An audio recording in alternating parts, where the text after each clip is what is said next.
ସାଙ୍ଗମାନେ ମୁଁ ଯାଇଥିଲି କଟକର ଛତର ବଜାର। ମୁଁ ସେଇଠି ମୂଳା ଦେଖିଥିଲି। ଏତେ ସୁନ୍ଦର ମୂଳା କୁହନ୍ତୁନି। ମୋତେ ଲୋଭ ଲାଗିଲା, ମୁଁ ନେଇ ଆସିଥିଲି 2 ବିଡ଼ା ମୂଳା। ସବୁ ମୂଳାକୁ ମୁଁ ଚଞ୍ଚା ଚଞ୍ଚି କରି ତାକୁ କାଟିଦେଲି। ତା ଶାଗକୁ ମଧ୍ୟ କାଟିଦେଲି।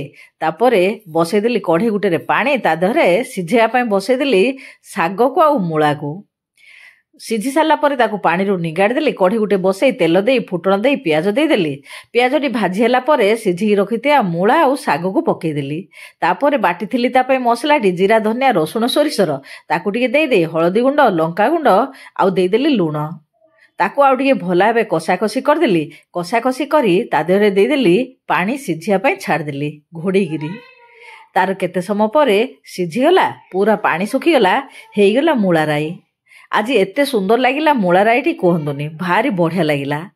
ମୋତେ ତ ବଢ଼ିଆ ଲାଗିଲା। ଆପଣମାନଙ୍କୁ ଭିଡ଼ିଓଟି କେମିତି ଲାଗିଲା ନିଶ୍ଚୟ କହିବେ। ଆଜି ପାଇଁ ରହୁଛି। ନମସ୍ତେ, ଜୟ ଜଗନ୍ନାଥ।